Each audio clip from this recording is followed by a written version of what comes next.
छात्रों और मित्रों और विद्यार्थियों, लिखा हुआ अपने बाप का नो रटाफिकेशन। ठीक, कितना ही तनाव क्यों ना हो, कितनी ही मुसीबतें क्यों ना हो, कितनी ही गरीबी क्यों ना हो, अगर आपको सरस्वती में ज़रा भी लगन है तो यकीन मानिए एक दिन आपका झंडा जो है भविष्य का ऊंचा उठेगा। मैं भी 5 साल फेल हुआ केमिस्ट्री में, लेकिन मैंने कभी हार नहीं मानी और आज वही केमिस्ट्री है जिसकी बदौलत हम आपकी सेवा कर रहे हैं। अगर ये केमिस्ट्री न होती तो हम भी दुनिया में ना होते। ये केमिस्ट्री वो लाजवाब है जिसके द्वारा हम बोल रहे हैं, खड़े हैं या कुछ भी करते हैं। Everything related to chemistry. Okay, हमने इससे पहले आपको अमीनो एसिड के बारे में बताया था और मैजिक 20 अमीनो एसिड जो है, ठीक, आपको एसेंशियल भी बताए थे, नॉन एसेंशियल भी बताए थे, हाइड्रोक्सी अमीनो एसिड, ठीक, या एसिडिक, या आपका बेसिक, जितने भी हैं। आज आप वो सारे अमीनो एसिड आप कल्पना कीजिए कौन उनका उपयोग करता है, वेयर आर दे यूज।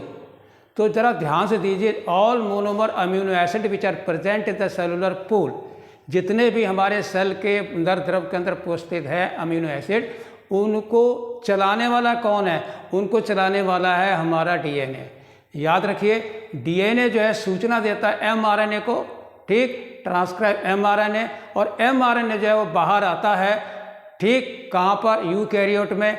और आपका जो प्रोकैरियोट है उसमें ट्रांसक्रिप्शन और ट्रांसलेशन एक ही जगह पर एक ही टाइम पर, ठीक है, होता है। लेकिन यूकैरियोट में डीएनए में जो है आपका ट्रांसक्रिप्शन न्यूक्लियस के अंदर और ट्रांसलेशन आपका बाहर साइटोप्लाज्म में।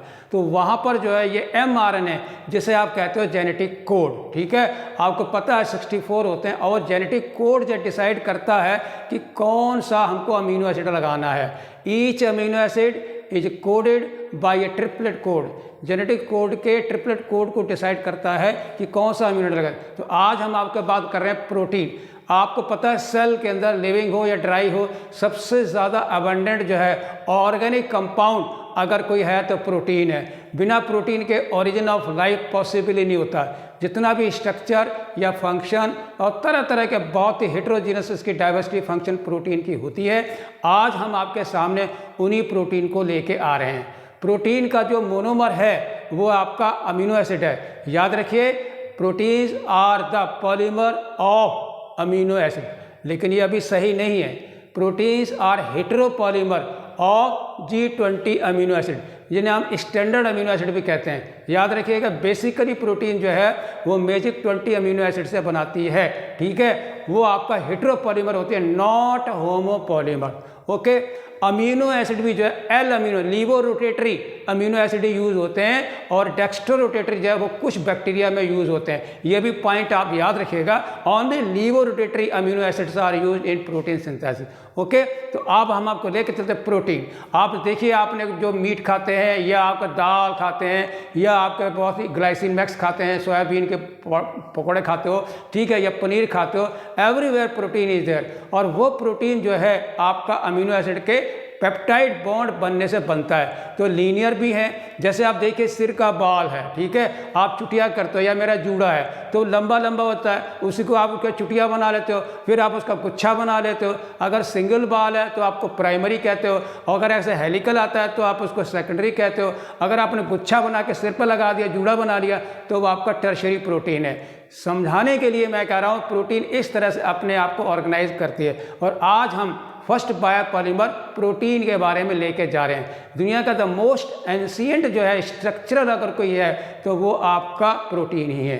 तो आइए ले चलते हैं आपको प्रोटीन के बारे में। जरा देखिए, प्रोटीन्स और एनसीईआरटी के स्ट्रिक्टली लाइन टू लाइन ही मुझे बताना है, जिससे आपके ज़्यादा से ज़्यादा सवाल आपको हम आज दिखा देंगे। आप प्रोटीन जो है, और याद रखिए, पहला एलिमेंट, इसमें carbon, hydrogen, oxygen, nitrogen and sulphur. याद रखिएगा, कार्बन, हाइड्रोजन, ऑक्सीजन, नाइट्रोजन, ये 4 एलिमेंट न्यूक्लिक एसिड भी शेयर करते हैं। लेकिन एक एलिमेंट है जो केवल प्रोटीन में होता है, sulphur is not found in nucleic acid. ये याद रखें, हमारे हर लाइन में आपको तरह तरह के सवाल मिलेंगे, ठीक है। आइए लाइन, जितने भी प्रोटीन होते हैं वो लीनियर बायो मैक्रोमॉलिक्यूल होते हैं, ठीक है, और ये पॉलीपेप्टाइड होते हैं। पॉलीपेप्टाइड क्यों कहते हैं? जब दो अमीनो एसिड अगर आपस में जुड़ेंगे, एक वाटर का मॉलिक्यूल निकलेगा तो उसमें एक पेप्टाइड बॉन्ड बनेगा। जब लाइन में लीनियरली तमाम सारे जो है अमीनो एसिड को आप सेट करोगे तो उसका जो लेफ्ट साइड में है वो आपका अमीनो ग्रुप आएगा और लास्ट वाला अमीनो एसिड है उसका आपका सी टर्मिनल आएगा। वो हर अमीनो एसिड जो है पेप्टाइड बॉन्ड के द्वारा बनता है। The most important covalent bond in a protein that is your peptide bond. उसके अलावा भी पूरे प्रोटीन स्ट्रक्चर बनाते हैं, हाइड्रोजन बॉन्ड भी होते हैं, ठीक है, और आपका जो है हाइड्रोफोबिक इंटरेक्शन भी होते हैं, डाइसल्फाइड बॉन्ड भी होते हैं, ठीक है, और तरह तरह के बॉन्ड आपके होते हैं। आज हम आपको बता रहे हैं लीनियर बायोमैक्रोमोलिक पॉलीपेप्टाइड चेन होते हैं और बायोपॉलीमर किसके हैं? मोनोमर के हैं। और मैजिक 20 मैंने आपको बताया था कि those amino acid which are used by genetic code to specify the sequence of amino acid in a polypeptide chain. किस तरह से पॉलीपेप्टाइड चेन के अंदर आपका सीक्वेंस कौन सा अमीनो एसिड लगेगा ये कौन डिटरमाइन कर रहा है? जेनेटिक कोड, ठीक है। The sequence is the most important property of the living world. बिना सीक्वेंस के कोई डीएनए नहीं, कोई आरएनए नहीं, कोई प्रोटीन नहीं, कोई कार्बोहाइड्रेट। इसलिए अपनी ज़िंदगी को भी हमेशा सीक्वेंस बना के रखे कि मुझे आज ये करना है, इसके बाद हमें ये करना है, not to be diverted by anything else. Okay, strictly जो है ये हेटेरोपॉलीमर है, कोई होमोपॉलीमर नहीं होता है, स्ट्रिक्टली है आपके, और only L amino acids are use, ये हमेशा याद रखिएगा, ठीक, नॉट डेक्स्ट्री। केवल बैक्टीरिया है प्रोकैरियोट में dextro rotatory amino acid use होते हैं, लेकिन यहाँ पर जो जितना लिविंग वर्ड है यूकैरियोट उसमें आपके एल अमीनो एसिड ही यूटिलाइज होते हैं। बम बम बम। आइए, most abundant biomolecule of a living cell. किसी भी लिविंग सेल में जो है 10 से 15% जो सबसे बड़ा कंट्रीब्यूशन जो है वो आपका प्रोटीन का ही है। नंबर 2 में आपके डीएनए आता है क्योंकि उसका मॉलिक्यूलर वेट काफ़ी ज़्यादा होता है। छात्रों, मित्रों, विद्यार्थियों, लिखा हुआ अपने बाप का कोई रट्टाफिकेशन नहीं और आपको बहुत सारे सवाल इसमें मिलेंगे। जितना तेज़ी से हम आपको देखते हो उतना तेज़ी से आपका वो चला भी जाता है, कोई रिटेनिंग पावर नहीं होती है। इसलिए बहुत ही ठंडे दिमाग से धीरे धीरे आप उसको सुनिए। Most abundant biomolecule living cell के आपके प्रोटीन है, ठीक है, और यहाँ पर हम आपको टेबल दिखा रहे हैं strictly according to your NEET syllabus NCERT के अनुसार है। प्रोटीन है और उनके फंक्शन है। एक तरीके कोलाजन देखिए, ये ट्रिपल हेलिकल जो है मोस्ट अबंडेंट आपकी प्रोटीन जो ह्यूमन बॉडी की होती है वो आपका कोलाजन, ये फाइब्रस प्रोटीन है। इसके बगैर आपका लेगामेंट, हाथ पैर जितने भी देख रहे हैं नहीं चलते। आपने देखा होगा जितने भी चमड़ा वगैरह होता है दैट इज ऑल कोलाजन। ये क्या है? Collagen is inter cellular ground substance पाया जाता है, सेल्स को आपस में पावर देता है। देखिए आपके चारों ओर सेल पड़े, उसमें ढेर सारे जो है कोलाजन के फाइबर होते हैं जो इंटेग्रिटी करते हैं, सारे सेल को जोड़ करके एक कंबाइंड इंटेग्रेटेड देते हैं, ठीक है। तो कोलाजन का हो गया, इंटर सेलुलर ग्राउंड सब्सटेंस है। एमसीक्यू का आपका सवाल एक आपका हो गया। ट्रिप्सिन जो देखिए द मोस्ट एंशिएंट प्रोटीन, ठीक, वो आपकी ट्रिप्सिन है, ये आपका एंजाइम है प्रोटीन को डाइजेस्ट करने वाला। ये भी आपका एक सवाल आपका गया। तो यहाँ पर आपका स्ट्रक्चर कोलाजन फाइबर हो गया, ट्रिपल हेलिकल होता है, ये ट्रिप्सिन आपका एंजाइम हो गया। इंसुलिन जो है ये आपका एनाबॉलिक जो है हार्मोन है। कैसा है? ये देखिए एनाबॉलिक हार्मोन है, ठीक है, पेप्टाइड हार्मोन है। तो रिमेंबर याद रखिए, इंसुलिन और इनुलिन ये दो सवाल बहुत ही खतरनाक हैं। इंसुलिन याद रखिएगा पेप्टाइड हार्मोन है, इनुलिन जो है वो आपका पॉलीसैकेराइड है जो डहेलिया की फेसिकुलेटर रूट में पाया जाता है, फ्रक्टोज का पॉलीमर है। इसलिए इन दोनों के बारे में सावधान रखिए। Insulin is anabolic peptide hormone, ठीक है। एंटीबॉडी जो है ये डिफेंस प्रोटीन होती है हमारी बॉडी में। आपने देखा एंटीजन होते हैं, एंटीबॉडी होते हैं, तो बिना एंटीबॉडी के हम लोग सर्वाइव नहीं कर सकते हैं। तो डिफेंस प्रोटीन जो है आपकी, एंटीबॉडी क्या है? डिफेंस प्रोटीन है। और क्या करती हैं जरा देखिए, दे फाइट इन्फेक्शस एजेंट। जितने भी इन्फेक्शस एजेंट होते हैं एंटीबॉडी जो है उसके साथ फाइट करती है और उनको इनएक्टिव करती है। रिसेप्टर देखिए, आपके घर में बेल लगी होती है या कोई इंडिकेशन होता है, आप मार्कर लगा देते हो। इस तरह से मेम्ब्रेन के ऊपर भी जो है स्पेशली प्रोटीन होती हैं, किसको हमें बाहर निकालना है, किसको हमें अंदर लेना है। तो remember, whenever the hormones are present, बाहर से आएंगे तो ऐसा नहीं है कि वो सेल मेम्ब्रेन घुस जाए, नो, सबसे पहले वो पर्टिकुलर हार्मोन जो है रिसेप्टर के साथ बाइंड करेगा और बाइंड करके तब वो इंट्रासेलुलर आपका इंफॉर्मेशन देगा, सिग्नल देगा।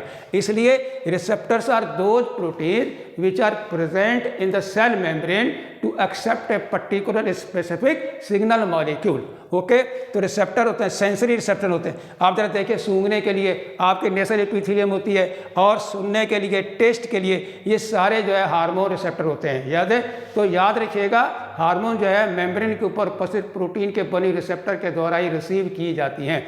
इसलिए आपका कोलाजन भी गया, ट्रिप्सिन भी गया, इंसुलिन भी गया, एंटीबॉडी भी गया, रिसेप्टर भी गया। Now let us talk about GLUT4। ये आपका ट्रांसपोर्टर है। ट्रांसपोर्टर का मतलब जो होता है, ठीक, जो किसी चीज़ को अंदर अलाउ कर रहा है, वो आपका क्या है, ग्लूकोज का अंदर सेल के अंदर या किसी मेम्ब्रेन को पास कराना है, वह enable glucose transport into cell के अंदर, क्योंकि आपका ग्लूकोज ब्लड में होता है। अब ब्लड से आपको तमाम सारे टिश्यू अलग अलग सेल को देना होता है ग्लूकोज, क्यों, वो बायोफ्यूल है, तो उसको मेम्ब्रेन के द्वारा ट्रांसपोर्ट कौन करेगा सेल के अंदर, वह आपका GLUT4। याद रखिए, GLUT4 जो है ये ट्रांसपोर्टर प्रोटीन है जो ग्लूकोज को अंदर आने में allow to enter the glucose inside the cell. तो ये आपके सारे कई बार ये सवाल आए हैं। मैं जब रिवाइज कराऊंगा पूरे बायोमॉलिक्यूल के क्वेश्चन का, पूरे नीट के अंदर कैसा पैटर्न है, उस समय आपको मैं सारे खोल दूंगा मैं। ठीक है, यहाँ पर आप समझिए क्या क्या है। इसके बाद 2 सवाल आपके और हैं, आपके नीट के, आपके NCERT। कोलाजन जो देखिए, ये ट्रिपल हेलिकल है, पेप्टाइड है, ठीक है, most abundant protein in the animal kingdom. पूरे लिविंग एनिमल किंगडम में सबसे ज़्यादा प्रोटीन कोई है तो वो आपका कोलाजन है। याद रखिएगा, बहुत ही मैकेनिकल स्ट्रेंथ प्रोवाइड करती है।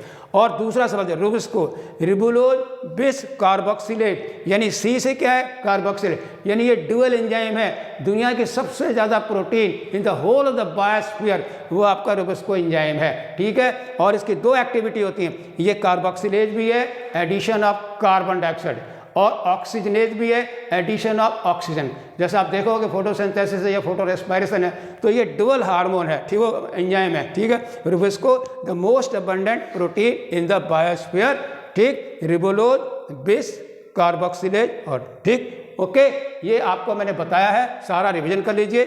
आपके प्रोटीन क्या होते हैं, ये बायोपॉलीमर है, हेटेरोपॉलीमर है, और सारे important function. Okay, thank you very much.